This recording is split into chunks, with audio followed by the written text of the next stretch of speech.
Tonight, the battle's breaking out everywhere over President Trump's trade war. Two courts blocking some of his trademark tariffs, but tonight the federal appeals court allowing some tariffs to continue while a legal challenge plays out. The market reaction plus the fallout for businesses big and small. And our new reporting about that crypto kidnap and torture case. Sources say two NYPD detectives were placed on modified duty, now being investigated for a possible connection to the case. Severe weather down south, a funnel cloud blowing past drivers on a highway, and one man swept away in Texas. We're tracking it. Plus, Canada on fire, thousands evacuated, and where it's already impacting air quality in the U.S. The emotional testimony in court, the witness known as Mia, who accused Sean Diddy Combs of sexual assault, what she says he did at the house of R&B star Prince. Hardball with Harvard. The new twist says the president tries to strip foreign students from the storied campus on graduation day. And why the Secretary of State is vowing to revoke visas of Chinese college students in the U.S. This is NBC Nightly News with Lester Holt.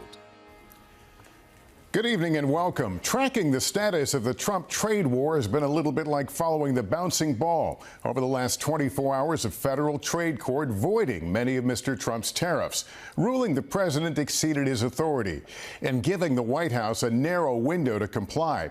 And then just hours ago, a separate U.S. court siding with the administration, ruling those tariffs can stay in place while appeals run their course.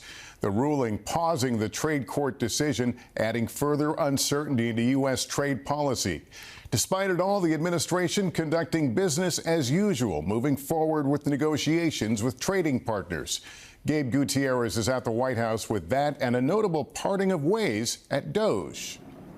Tonight, tariff whiplash. A federal appeals court ruling President Trump's tariffs can stay in place for now, temporarily pausing last night's ruling by the U.S. Court of International Trade that had blocked most of the president's sweeping tariffs and given the White House just 10 days to unwind them.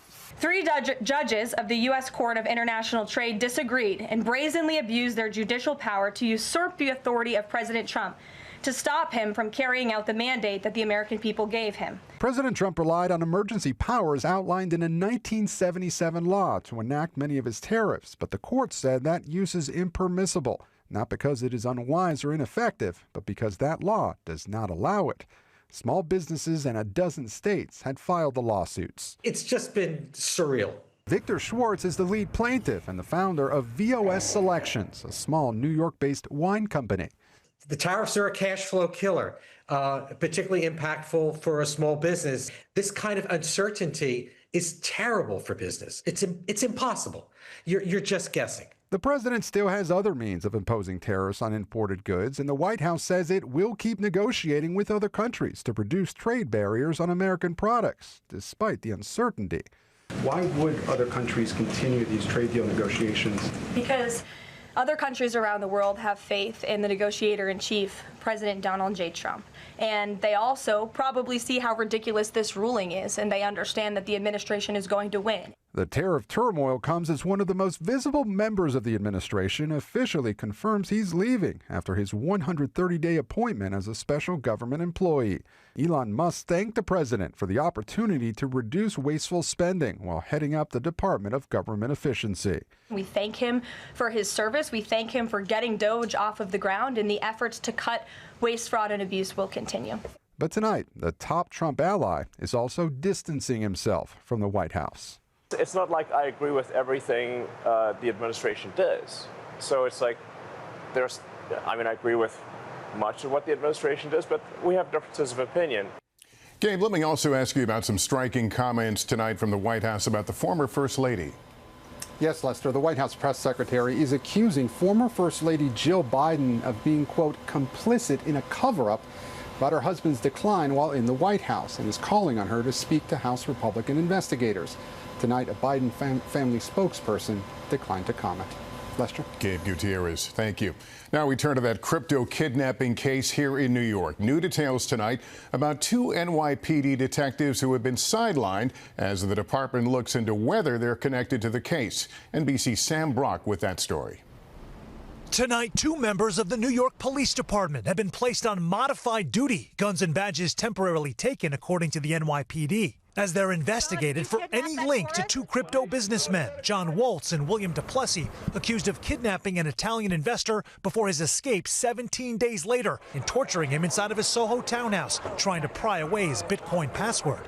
Law enforcement sources familiar with the case say that includes a detective in Mayor Adams' security detail who was working off-duty at the time and provided security at that townhouse. The NYPD telling NBC News members of the service were modified yesterday. The matter is under internal review. How did this possible connection come to light? Ever since this incident took place, detectives are scouring everything that happened. At some point, the detectives identified a couple of members of the NYPD that may have had interactions with the Italian tourist. And at that point, the investigation widens. Terry Monahan is a former NYPD chief of department. Sources say that detective picked up the Italian tourist at the airport, but where they traveled next and whether either member had any knowledge of what was allegedly happening in that townhouse is under review. Did they know anything that was going on? Were they involved in the criminality? This is all going to come out over the next couple of weeks as the investigation continues. Monahan says any sort of off-duty security job has to be pre-approved. Whether this one was is also part of the investigation. Mayor Adams not addressing the matter during a public appearance today, but a spokesperson told NBC News every city employee is expected to follow the law, including our officers, both on and off duty. We are disturbed by these allegations. Attorneys for both men accused of kidnapping and torture have declined to comment. Sam Brock, NBC News, New York. In the South, dangerous severe weather tonight. This video capturing an apparent tornado in metro Atlanta. And the threat isn't over, with 22 million in the path of more storms into tomorrow. Plus, in Austin, Texas, flooding yesterday turned deadly when 1 person died. Elsewhere in the city, 2 others survived after they got sucked into drainage tunnels underneath an interstate. The jury in Sean Diddy Combs' criminal trial today, hearing from a key witness, Combs' former personal assistant, who testified the music mogul sexually assaulted her several times. At times, she was so emotional she struggled to speak. Chloe Melas was in court. Tonight, gripping and emotional testimony from a former personal assistant to Sean Diddy Combs, who wept as she told jurors that her boss repeatedly sexually assaulted and raped her. Testifying under the pseudonym Mia to protect her anonymity, she recounted an incident at his Beverly Hills home when he entered a bedroom where she was sleeping and began having sex with her. Through tears, saying, quote, "He told me to be quiet. He put himself inside of me. I just froze." Another time, she said Combs forced her to perform oral sex. When asked why she never reported the sexual assaults, she testified, "I was going to die with this. I didn't want anyone to know, ever," calling the assaults the most traumatizing experiences of her life. Combs has pled not guilty to all charges. Mia also testifying about grueling conditions during the 8 years she worked for Combs. She said that she once worked 5 days without sleep, leading to a physical breakdown. She said, "He has thrown things at me. He has thrown me against the wall. He has thrown me into a pool." Mia's testimony that she worked for days on end without sleep and that Combs threw things at her and was otherwise violent goes towards the government's burden of proof for racketeering. They have to show things like forced labor, and even the violence helps to prove some of these what are called predicate crimes for a RICO or racketeering charge. Mia also recounted seeing Combs repeatedly assault his on and off girlfriend, Cassie Ventura, saying, "I've seen him attack her. I've seen him throw her on the ground. I've seen him crack her head open." Testifying that in 2012, Combs became enraged that she and Ventura went to a party at the home of the late musician Prince. She said Combs chased them and then attacked Ventura. Mia also saying that she witnessed the incident that led to this gash on Ventura's forehead. She said Combs threw Ventura into a bed frame, adding, "It was the first time I realized, like, the severe danger that we were actually in." And Chloe joining us now. Mia is expected back on the stand tomorrow, we understand. That's right, Lester. We're expecting another emotional day of testimony from her. And at times today, her voice would barely get above a whisper. She was crying, and she said on the stand that she thought that every assault would be the last one. Lester? Chloe Melas tonight. Thank you. Now to the showdown between President Trump and Harvard over foreign students. The university notching a legal victory today as the Trump administration also says it will revoke visas for many students from China. Stephanie Gosk with late details now. At graduation today, Harvard President Alan Garber getting a standing ovation when he praised graduates from around the world. Around the world, just as it should be. While just across town, a federal judge extended her order blocking the Trump administration from revoking all foreign student visas at the university. But it is only a small win for Harvard. Its international students still face legal limbo that could last months. I'm not sure if I am able to return to Harvard for my fall semester, which begins in August. Pakistani student Abdullah Shahid Sial was just elected student body president.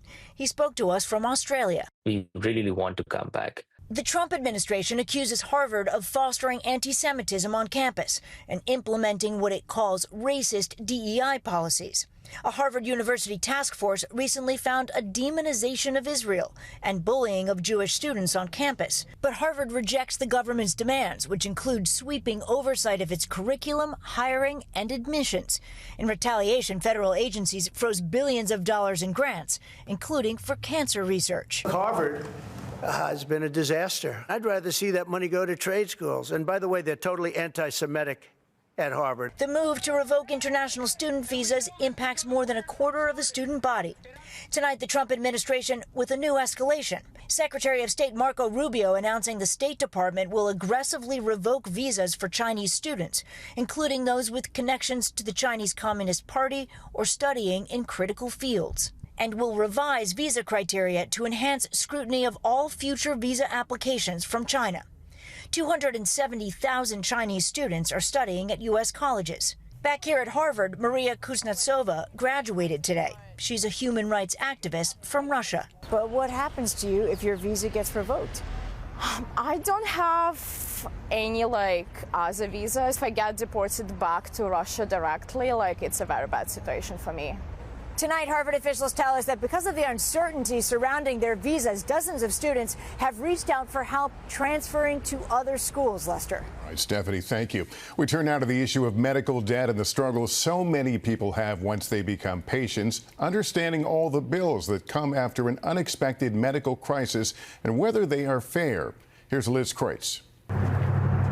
3 years ago, Blake Pfeiffer went for emergency stomach surgery in Colorado Springs. He's a self-employed plumber and says at the time he couldn't afford insurance. He knew he'd have to pay out of pocket, but says the bills that came from the University of Colorado health system made no sense. To this day, though, you still don't understand. I still don't understand. I don't. No. The initial charges for his 7-day stay, $104,000, which quickly became $58,000 because of discounts for being a self-pay patient. But Blake and his wife Dawn say bills just kept coming and without explanation. We literally had bills scattered all over the floor, and it covered the entire office. I get a bill for $20-some, and then I get a bill for $145, and then I get a bill for $75. They say they stopped paying when no one at the hospital would explain the charges. Then they heard from a collection agency. I did not like owing anybody any money, but I also don't like paying for something that I don't know whether I'm paying for it. The couple went to a patient advocacy group for help and were told that at the time, the hospital wasn't publicly displaying many of the charges a new law required. But that wasn't the biggest issue. For some of the tests he received, Blake was being charged far more than insured patients were charged for the same thing. That's despite UC Health's own financial statement saying self-pay patients should typically pay a similar amount. Here's one example. UC Health's public price data showed the hospital was charging insured patients anywhere from $6 to $53 for a common metabolic panel blood test, depending on who the insurer was. But Blake's records show even after his cash discount, he was being charged roughly $103. He didn't get a deal. He was actually charged over 2 times more than what would be a appropriate price. Patient rights advocate co-founder Cynthia Fisher says the issue is rampant across the country. UC Health is one example, and hospitals are using and hiding also not only their prices, but they're hiding behind aggressive collection agencies. that are going after these patients. In a statement to NBC News, UC Health declined to talk about Blake's situation, citing a notice of a potential lawsuit from his lawyer. But it did dispute the lawyer's allegations and noted that the state of Colorado has found their hospitals to be in compliance with transparency rules. The patient advocacy group also says the health system is now compliant with those rules. Do you feel like there was any transparency in this process? None. No. Nobody was interested in talking to us. The Pfeiffers say their frustrations primarily stem from that confusion and lack of communication to help understand what the bills were for. And they now have this request to hospitals. Be more transparent. Treat people like you would want your family being treated. Liz Kreutz, NBC News, Colorado Springs.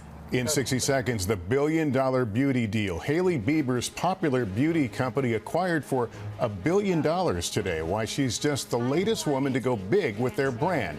Next. A breakout beauty brand just sealed a major deal. Hailey Bieber's brand has been acquired in a deal worth $1 billion, a move highlighting the booming business of beauty and its female founders. Kathy Park reports. I really love this one. This week, Hailey Bieber's beauty brand Rhode got a major glow up with a $1 billion deal with e.l.f. Beauty, a cosmetics giant widely available at your nearest drugstore. How significant is a deal like this? This is a very big deal. It's one of the bigger beauty deals we've seen in some time. She's not the only celebrity capitalizing on the booming beauty industry, a global market estimated to be worth over $700 billion in the next 3 years. Rihanna, Lady Gaga, and Selena Gomez all launched successful beauty lines using their star power to propel their brands. How did the beauty market get so big? A lot of it is social media. I've gone through 2 bottles of this. Full face of Rhode. We've had an explosion of content around beauty, from product reviews to get ready with me videos. These just share beauty knowledge with a much wider audience. Rhode launched in 2022, growing a massive following on TikTok with viral product trends. Glazed and glowing, just how we like it. The 28-year-old model and founder will stay on as chief creative officer, saying in a statement, "I found a like-minded disruptor with a vision to be a different kind of company that believes in big ideas and innovation in the same way that I do." A breakout beauty brand, and now the face behind a $1 billion deal. Kathy Park, NBC News. We're back in a moment with newly surfaced video of a traveler at Miami's airport assaulting a TSA officer, plus new developments in the case of a man accused of stalking Jennifer Aniston after he crashed his car into her gate. Back now with massive wildfires burning out of control in Canada. Officials issuing a state of emergency across the province of Manitoba, where 17,000 people were ordered to evacuate their homes. Winds are expected to bring wildfire smoke to some Midwest states tonight and tomorrow. Also this evening, newly surfaced video shows a passenger at Miami International Airport attacking 2 people, including a TSA officer. It happened in December, but was just released as the suspect is set to appear in court and plead guilty. The man had already been kicked off a plane the day before for allegedly assaulting someone else. And the man charged with stalking Jennifer Aniston was found not currently competent to stand trial after he crashed into this gate at her Bel Air home. The district attorney's office says 48-year-old Jimmy Wayne Carlisle repeatedly harassed Aniston since 2023, sending her online messages and voicemail. The criminal proceedings have been suspended, but if convicted, he could face 3 years in prison. And that is Nightly News for this Thursday. Thank you for watching. I'm Lester Holt. Please take care of yourself and each other. Good night. Thanks for watching. Stay updated about breaking news and top stories on the NBC News app or follow us on social media.